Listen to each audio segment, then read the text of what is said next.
اعوذ باللہ السمیع العلیم من الشیطان الرجیم بسم اللہ الرحمن الرحیم رب ادخلنی مدخل صدق واخرجنی مخرج صدق وجعلنی من لدنک سلطانا نصیرا سبحان ربک رب العزت عما یصفون وسلام علی المرسلین والحمد للہ رب العالمین رب اشرح لی صدری ویسر لی امری واحلل عقدۃ من لسانی یفقہوا قولی رب یسر ولا تعسر وتمم بالخیر رب یسر ولا تعسر وتمم بالخیر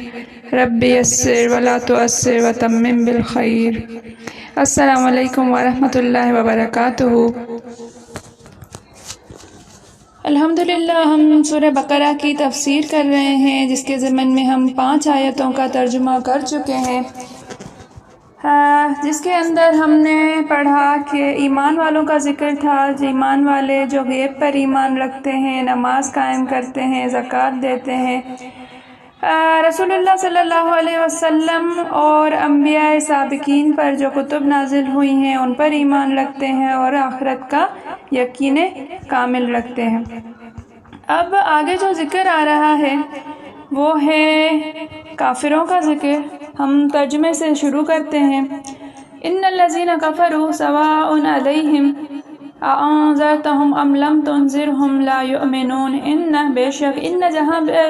جب بھی قرآن مجید میں جس جگہ آئے گا اس کا معنی ہوگا بے شک، بلا شبہ۔ الذین، وہ لوگ جو، جن لوگوں نے، الذین اس میں اشارہ پڑھ چکے ہیں ہم، کفروا کفر کیا، بے شک جن لوگوں نے کفر کیا، کفروا کفر کیا، سواء برابر ہے،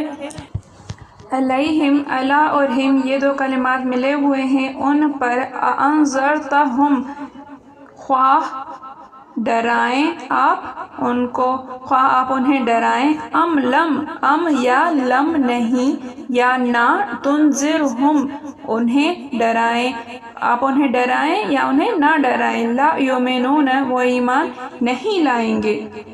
ختم اللہ، ختم مہر کو کہتے ہیں، اللہ ختم اللہ، اللہ نے مہر لگا دی، اللہ پر، قلوبہم، قلوب قلب کی جمع ہے، قلوبہم ان کے قلب پر، ان کے دلوں پر، اور اللہ پر، سمعہم سمع کان، ہم ان کے کانوں پر، وعلی ابصارہم اور اللہ پر، ابصار بصر کی جمع ہے آنکھیں، ابصارہم ہم ان کی آنکھوں پر، غشاوۃ غشاوہ پردہ، ان کی آنکھوں پر پردے ہیں، ولہم اور کے لیے، ہم ان کے لیے، عذاب عظیم عذاب ہے، بڑا عذاب ہے۔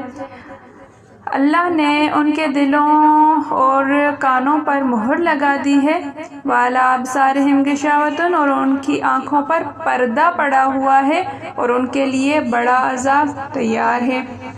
وَمِنَ النَّاسِ اور من سے، الناس لوگ، ناس کہتے ہیں عربی میں لوگوں کو۔ وَمِنَ النَّاسِ اور لوگوں میں سے، من جو، یقول کہتے ہیں، قال یقول کہتے ہیں، آمنا ہم ایمان لائے، اور لوگوں میں سے جو کہتے ہیں ہم ایمان لائیں، یہ آمنا اور نہ ہے، آمنا ایمان لانا، نہ ہم، آمنا ہم ایمان لائے، باللہ بے پر سے، اللہ پر، ہم ایمان لائے اللہ پر، یوم الآخر اور بل سے، پر یہاں پر کے معنی میں بل کو کبھی کو کریں گے، یوم دن، اور آخرت کے دن پر، آخرت کو کہتے ہیں، وبالیوم الآخر اور آخرت کے دن پر، وما اور ما نہیں، ہم وہ نہیں، بمومنین ایمان لانے والے، وہ مومنین نہیں ہیں، وہ ایمان لانے والے نہیں ہیں۔ دیکھیں، وَمِنَ النَّاسِ مَن يَقُولُ آمَنَّا اور لوگوں میں سے ایسے ہیں جو کہتے ہیں کہ ہم اللہ پر ایمان لے کر آئے ہیں، وَبِالْيَوْمِ الْآخِرِ اور آخرت کے دن پر، وَمَا هُمْ بِمُؤْمِنِينَ حالانکہ وہ ایمان نہیں رکھتے۔ يُخَادِعُونَ اللَّهَ يُخَادِعُونَ جمع کا صیغہ ہے یخادعون، وہ دھوکہ دینے، خدع سے ہے یہ، خدع دھوکہ دینا، یخادعون وہ دھوکہ دیتے ہیں، اللہ کو، وہ اللہ کو دھوکہ دیتے ہیں، والذین اور الذین ان لوگوں کو آمنو جو ایمان لے کر آئے، ایمان والے ہیں، وہ دھوکہ دیتے ہیں اللہ کو اور ان لوگوں کو جو ایمان لائے ہیں، وما یخدعون اور ما نہیں، یخدعون وہ دھوکہ دیتے ہیں اور نہیں وہ دھوکہ دیتے، الا مگر، الا جہاں جہاں بھی آئے گا اس کا معنی ہوگا مگر، استثناء کے لیے ہے یہ، انفسہم، انفس یہ نفس سے ہے، اپنے آپ کو، ہم اپنے، انفس نفس، ہم اپنے نفسوں کو، اپنی جانوں کو، و اور ما نہیں، یشعرون شعور سے ہے یہ، ما یشعرون اور وہ شعور نہیں رکھتے، یخادعون اللہ وہ اپنے طور پر خدا کو، اللہ کو، والذین آمنوا اور مومنین کو دھوکہ دے رہے ہیں، جمکا دے رہے ہیں، مگر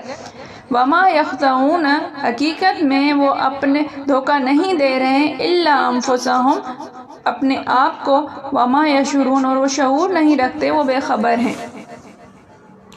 فی قلوبہم، فی میں، فی کا معنی ہوتا ہے میں، قلوب قلب کی جمع، قلب دل،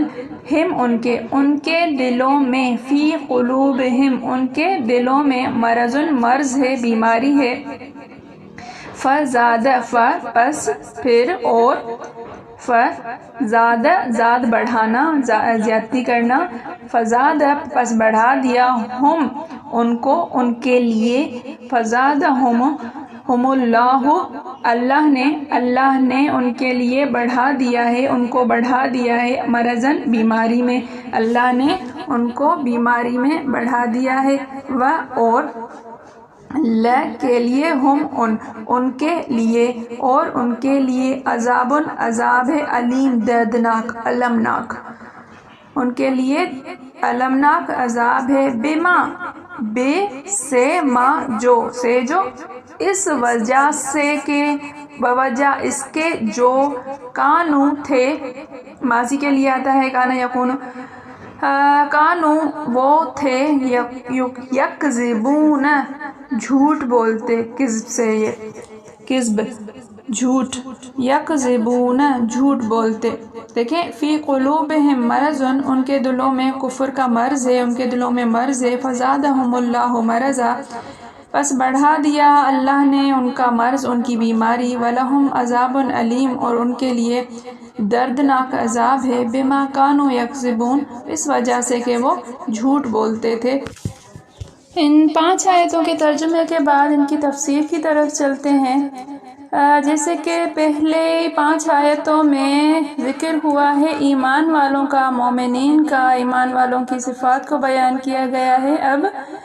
کافروں کا ذکر چل رہا ہے کہ ان الذین کفروا کہ بے شک وہ لوگ جنہوں نے کفر کیا،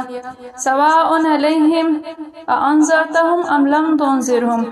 لا یؤمنون برابر ہے آپ انہیں ڈرائیں یا نہیں ڈرائیں وہ ایمان نہیں لے کر آئیں گے۔ حضور صلی اللہ علیہ وآلہ وسلم کو اس بات کی بڑی حرص تھی کہ تمام لوگ ایماندار ہو جائیں اور ہدایت قبول کر لیں، لیکن پروردگار نے فرمایا کہ یہ سعادت ہر ایک کے حصے میں نہیں، یہ نعمت بٹ چکی ہے، جس کے حصے میں آئی ہے وہ آپ کی مانے گا، اور جو بدقسمت ہے وہ ہرگز اطاعت کی طرف نہیں جھکیں گے۔ بس مطلب یہ ہے کہ جو قرآن سے انکاری ہیں اور کہتے ہیں کہ ہم اگلی کتابوں کو مانتے ہیں، انہیں ڈرانے کا کوئی فائدہ نہیں، اس لیے کہ وہ تو خود اپنی کتاب کو بھی حقیقتاً نہیں مانتے، کیونکہ اس میں تیرے ماننے نہیں، یعنی نبی کریم صلی اللہ علیہ وسلم کے ماننے کا عہد موجود ہے، تو جب وہ اس کتاب کو اور اس نبی کی نصیحت کو نہیں مانتے جس کے ماننے کا وہ اقرار کر چکے ہیں، تو بھلا وہ تمہاری باتوں کو کیا مانیں گے؟ اب ختم اللہ علی قلوبہم کے مہر لگانا کہتے ہیں، جیسے یوں سمجھ لیں کہ کوئی چیز جو ہے وہ پیک ہوتی ہے نا، ڈبہ بند کر کے اس پر آخری مہر لگاتی جاتی ہے کہ بس اب جو ہے وہ یہ بند ہو گیا اور اب اس کو نہیں کھولا جائے گا۔ اگر مہر کھلی ہوئی ہوگی تو وہ چیز ایکسیپٹ نہیں کی جاتی ہے، قبول نہیں کی جاتی ہے، تو اس طرح سے مہر جو ہے وہ لاسٹ ہوتی ہے۔ تو مہر کیوں لگا دی گئی ہے؟ اس بارے میں حضرت قتادہ فرماتے ہیں یعنی ان پر شیطان غالب آ گیا، وہ اسی کی ماتحتی میں لگ گئے، یہاں تک کہ مہر الہی ان کے دلوں پر، ان کے کانوں پر لگ گئی اور اور آنکھوں پر پردہ پڑ گیا،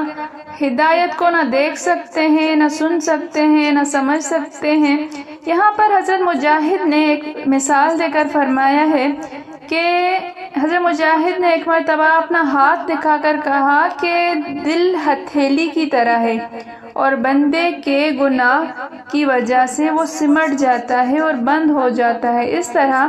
کہ ایک گناہ کیا تو گویا چنگلی بند ہو گئی، پھر دوسرا گناہ کیا دوسری انگلی بند ہو گئی، یہاں تک کہ تمام انگلیاں بند ہو گئیں اور اب مٹھی بالکل بند ہو گئی جس میں کوئی چیز داخل نہیں ہو سکتی۔ اسی طرح گناہوں سے دل پر پردے پڑ جاتے ہیں، مہر لگ جاتی ہے، پھر اس پر کسی طرح حق اثر نہیں کرتا۔ مطلب یہ ہوا کہ تکبر کی وجہ سے ان کا حق سے منہ پھیر لینا بیان ہو رہا ہے، جیسے کہا جاتا ہے کہ فلاں شخص اس بات کے سننے سے بہرا بن گیا۔ مطلب یہ ہوتا ہے کہ تکبر اور بے پرواہی کر کے اس نے اس بات کی طرف دھیان ہی نہیں دیا۔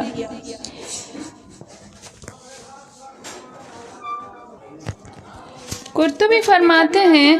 امت کا اجماع ہے کہ اللہ تعالیٰ نے اپنی ایک صفت مہر لگانا بھی بیان کی ہے۔ قرطبی فرماتے ہیں امت کا اجماع ہے کہ اللہ سبحانہ و تعالیٰ نے اپنی ایک صفت مہر لگانا بھی بیان کی ہے جو کفار کے کفر کے بدلے ہے۔ فرمایا ہے بل طبع اللہ علیہا بکفرہم، بلکہ ان کے کفر کی وجہ سے اللہ نے ان پر مہر لگا دی۔ حدیث میں بھی ہے کہ اللہ تعالیٰ دلوں کو الٹ پلٹ کرتا ہے، دعا میں ہے نا کہ یا مقلب القلوب ثبت قلوبنا علی دینک، یعنی اے دلوں کے پھیرنے والے ہمارے دلوں کو اپنے دین پر قائم کر دے۔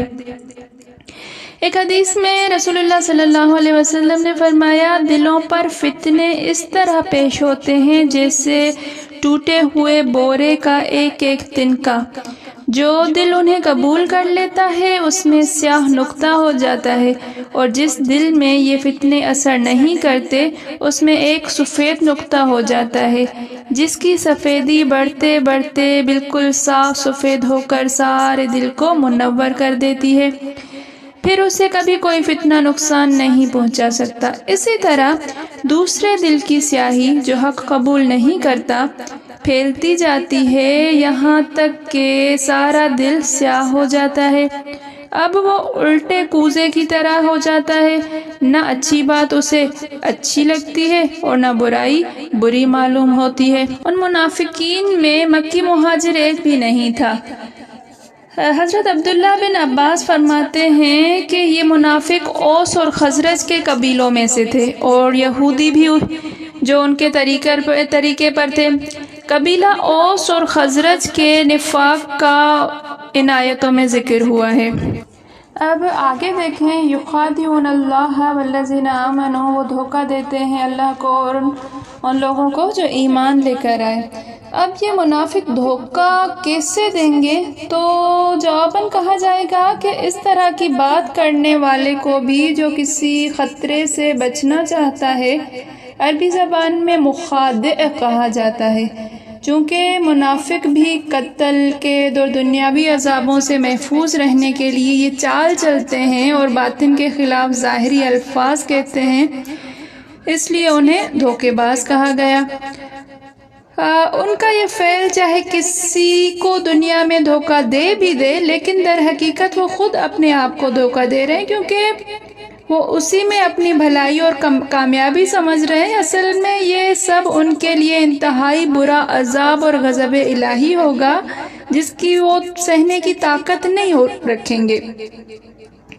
بس یہ دھوکہ حقیقتاً ان پر خود وبال ہوگا۔ وہ جس کام کے انجام کو اچھا جانتے ہیں وہ ان کے حق میں بہت ہی برا ثابت ہوگا۔ آگے دیکھتے ہیں کہ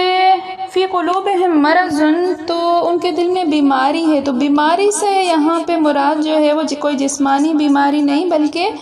انہیں اسلام میں شک کی بیماری تھی، اور ان کی ناپاکی میں اللہ تعالیٰ نے اور اضافہ کر دیا کہ وہ فزادہم اللہ مرضا۔ اب دیکھیں کہ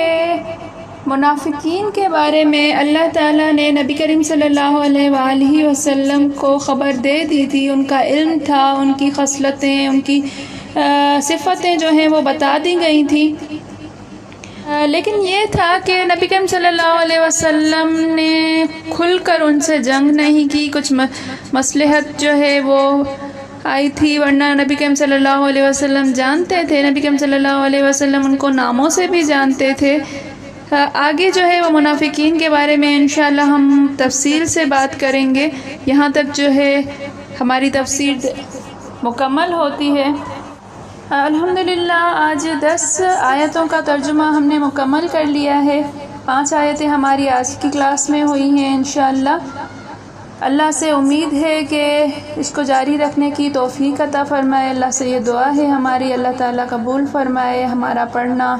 ہمارا پڑھانا، آپ کا پڑھنا، میرے سمجھانے آپ کے سمجھنے میں، میرے پڑھانے آپ کے پڑھنے میں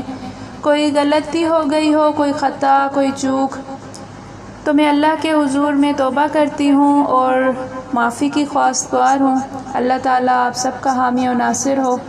السلام علیکم ورحمۃ اللہ وبرکاتہ۔